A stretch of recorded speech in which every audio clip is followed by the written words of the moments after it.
జల వివాదాల పరిష్కారమే లక్ష్యంగా కేంద్ర కమిటీ సమావేశమైంది. తెలుగు రాష్ట్రాల నీటి సమస్యలకు చెందిన కీలక అంశాలపై చర్చించింది.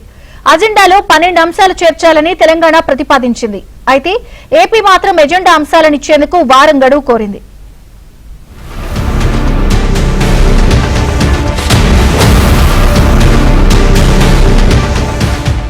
తెలుగు రాష్ట్రాల మధ్య జల వివాదాల పరిష్కారానికి సిడబ్ల్యూసీ చైర్మన్ అధ్యక్షతన ఏర్పాటైన ఉన్నత స్థాయి కమిటీ తొలిసారి ఢిల్లీలో భేటీ అయింది. ఈ సమావేశానికి కమిటీలోని ఏపీ, తెలంగాణ నీటిపారుదల శాఖ ఉన్నతాధికారులతో పాటు కృష్ణా, గోదావరి బోర్డుల చైర్మన్లు, జాతీయ నీటి అభివృద్ధి సంస్థ చీఫ్ ఇంజనీర్ హాజరయ్యారు.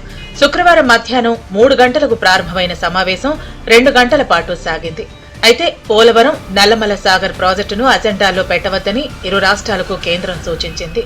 ఈ ప్రాజెక్టుల కోసం ప్రత్యేకంగా కమిటీని ఏర్పాటు చేయలేదన్నారు. తొలి సమావేశం పూర్తిగా అజెండాను సిద్ధం చేయడానికే నిర్వహించామని తెలిపింది.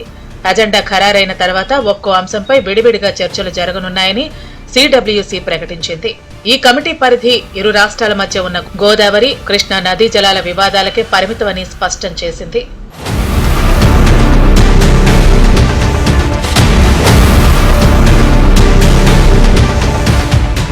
ఇక తెలంగాణ లేవనెత్తిన పలు అంశాలపై ఏపీ ప్రభుత్వం అభ్యంతరం వ్యక్తం చేసింది. అయితే తెలంగాణ నుంచి 12 అంశాలు చర్చించాలని ప్రతిపాదించామని ఆ రాష్ట్ర ఇరిగేషన్ సెక్రటరీ రాహుల్ బొజ్జా తెలిపారు.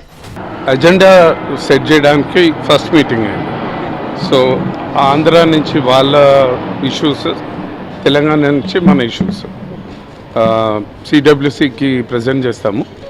చేసిన తర్వాత నెక్స్ట్ మీటింగ్లో ఒక్కొక్క అంశం మీద డిస్కషన్ అవుతుంది. కృష్ణా డెల్టాలో ఉన్న ఇష్యూస్, గోదావరి డెల్టాలో ఉన్నాయి.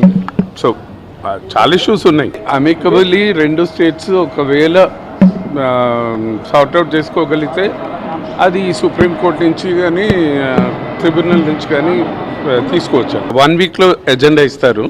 ఎజెండా వచ్చిన తర్వాత గతేడాది కేంద్ర జలవనరుల శాఖ మంత్రి సిఆర్ పాటిల్ నేతృత్వంలో జరిగిన అపెక్స్ కౌన్సిల్ సమావేశంలో ఇరు రాష్ట్రాల ముఖ్యమంత్రులు పాల్గొన్నారు.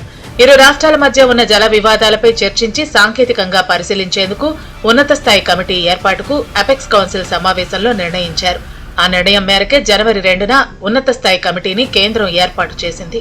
ఆ కమిటీ శుక్రవారం తొలిసారిగా సమావేశమైంది. ఇదిలా ఉంటే నల్లమల సాగర్ ప్రాజెక్టు కొనసాగించమని హామీ రాకుండానే కేంద్రం నిర్వహించే సమావేశానికి ఎందుకు హాజరయ్యారని ప్రభుత్వాన్ని హరీష్ రావు ప్రశ్నించారు. తెలంగాణకు అన్యాయం జరుగుతుంటే చూస్తూ ఊరుకునే ప్రసక్తి లేదని హెచ్చరించారు.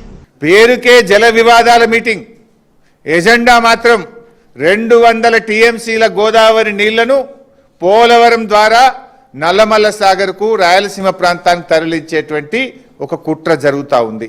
ఈ ప్రాజెక్టులన్నీ ఆపాలని ఆదిత్యనాథ్ దాస్ గారు సంతకం పెట్టి ఉత్తరం రాసి ఆ మీటింగ్లో మాట్లాడిన మినిట్స్ ఇవి. తెలంగాణ హక్కులను కాలరాస్తే బీఆర్ఎస్ పార్టీ మరొక పోరాటం చేయవలసి వస్తుందని చెప్పి కూడా మేము హెచ్చరిస్తా ఉన్నాం. నీటిపారుదల రంగాన్ని సర్వనాశనం చేసిన బీఆర్ఎస్ నేతలే విమర్శించడం విడ్డూరమని తెలంగాణ మంత్రి ఉత్తమ్ కుమార్ రెడ్డి వ్యాఖ్యానించారు. తెలంగాణ నీటి హక్కుల విషయంలో రాజీ పడే ప్రసక్తే లేదన్నారు.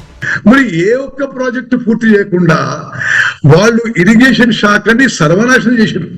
ఇరిగేషన్ ప్రాజెక్టులు సేవలు ఒక దోపిడీ వ్యవస్థగా మార్చుకుని తప్పితే ఇరిగేషన్ లో ఒక్క స్టెప్ కూడా వాళ్ళు ముందుకు పోలేదు. ఈరోజు హరీష్ రావు గారు మాట్లాడిన మాటలు గోబెల్స్ ప్రచారం కంటే మించిపోయాయి. కృష్ణా నది, గోదావరి నది జలాల విషయంలో ఒక్క చుక్క నీళ్లు కూడా వదులుకోవడానికి సిద్ధంగా లేము. ఎట్టకేలకు 2 తెలుగు రాష్ట్రాల మధ్య నెలకొన్న జల వివాదాల పరిష్కారానికి కేంద్రం ఏర్పాటు చేసిన ఉన్నత స్థాయి కమిటీ తొలిసారి భేటీ అయింది. ఇక వారంలోగా ఎజెండా ఖరారు చేసి లిఖితపూర్వకంగా ఇవ్వాలని, ఎజెండా అంశాలు ఖరారయ్యాక తదుపరి భేటీ తేదీని ఖరారు చేస్తామని సిడబ్ల్యూసీ చైర్మన్ స్పష్టం చేశారు.